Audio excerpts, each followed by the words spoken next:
Hey guys, it's Pure Venom here. Wanted to show you guys how to use the Nexus rootkit.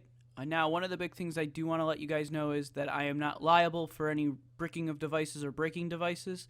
I just want to show you guys exactly how it works and how you can use it. So this is a little tutorial on exactly what it can do for you. So if we double click on here, it will ask for admin permissions. That's why my screen went black. So because it's going to the root level of the phone, or the operating system requires a little bit more information. So this is going to be the very easy ability to flash for most newest updates for dependent software here. Now, I typically don't install anything because I don't use TWRP recovery and I'm not using super user. Typically with my Nexus phone, I'm not rooting it or becoming a super user of it. I haven't found the need for it in a very long period of time.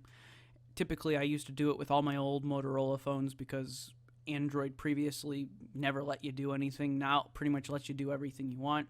This is just going to tell you that, there are required updates. You are going to say that, do you not want to do this? Yes. So it will freeze your computer possibly for a minute and then load up the software. Now it will update itself if it does require during that initial launch. And it takes no time. It's just running registry checks to make sure all the system files are good. So as you can see, it has found my Nexus 6. Now, just want to let you guys know, it will use every single Nexus, even the Nexus player. So that's one of the fun things that it will do for you. So you can do this with any Nexus. That is not a problem. You can get the most recent update, and also you will be able to root or flash the device.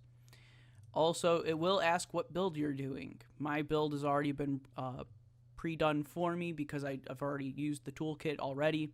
So I'm using the most recent Marshmallow build for Shumi. That's the MRA58R, and you can flash any build personally. It's actually kind of nice. You can even go all the way back to 5.0. I don't know why you would, but you can. And then you can actually do the custom ROMs too. I'm not sure what LP stands for, but there are some custom ROMs out there that you can use for this.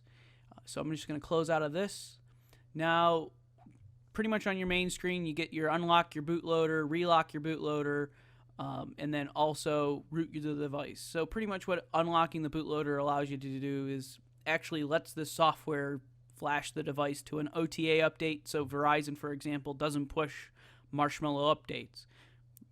Normally Google's supposed to do that, but they have to check it with the carrier first.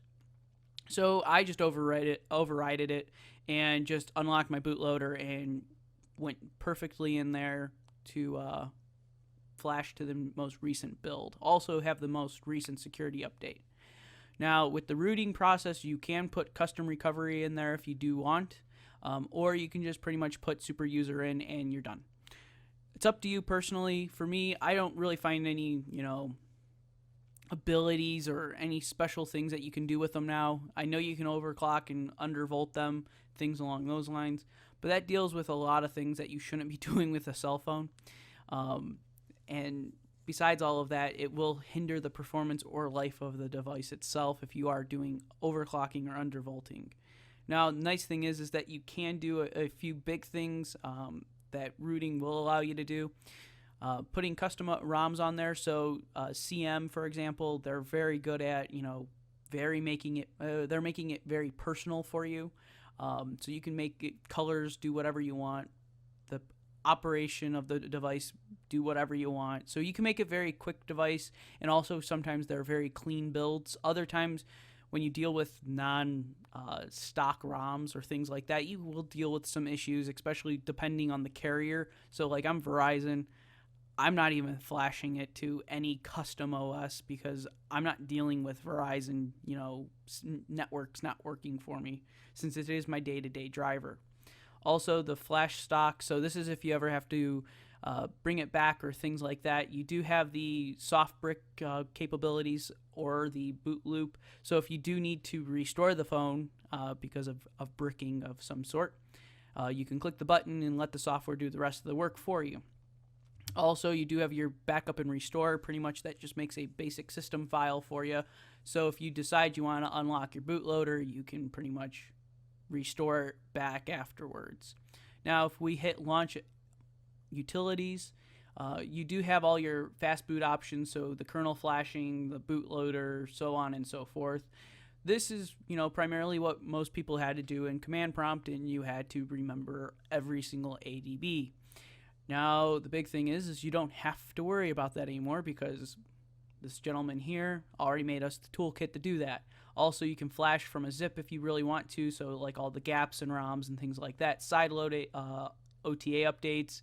Really, how many people do that? Not too many anymore. It's just pretty much already out there to begin with.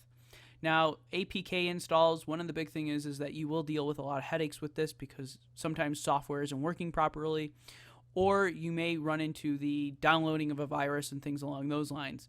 I don't advise downloading APKs. Just give the money to the developers. They're working their butts off to make sure that you have an enjoyable experience. And if you get a virus on your phone, you deserve what you got because the developers work extremely hard. I'm a developer myself, so I totally understand where people come from when people are doing this. Now, the quick tools, though, you do get device information, so I'm rebooting my device so I can get device information. And that's going to be just on my phone. So, yeah, it's checking fast boot capabilities. Sorry that I don't have the video on this, but it will just show basic information for me. So, the ECC memory is going to be by Samsung. The RAM is by some company that I have never heard of. And the processor, of course, will be by Qualcomm. And I can press any button at this time, and it will cancel it. And it will pretty much... Let me get my phone back up and running. There we go. And also, you do have your factory wipes, and then your custom ROM installs and things like, and modifying the bootloader. I don't advise doing any of these because it is going to be extremely hard if you've never done those before. I would say watch a tutorial before you do that. And this is going to be the screen captures. So one of the nice things is I can grab a screen or I can record from my phone. Personally, I've only had to do this once. So let me see. Actually, I can't do that at this moment. But in the next video, I will show you guys exactly how this works and things like that. But I hope you guys do like the video. It is kind of long for a basic overview, but the big thing is that it is a very good toolkit. I strongly recommend donate to the developer. Big thing is that he's working his butt off to make sure that everything works in this toolkit. But I hope you guys like the video. You guys, please like, subscribe, because it does help me out. Also, if you do have any other questions, feel free. Hit me up at Twitter, Facebook, or also... YouTube itself. I typically comment back very quickly, so if you guys do throw a comment out there, just fire away and I'll try to get back to you as quick as I can. You guys have a great one.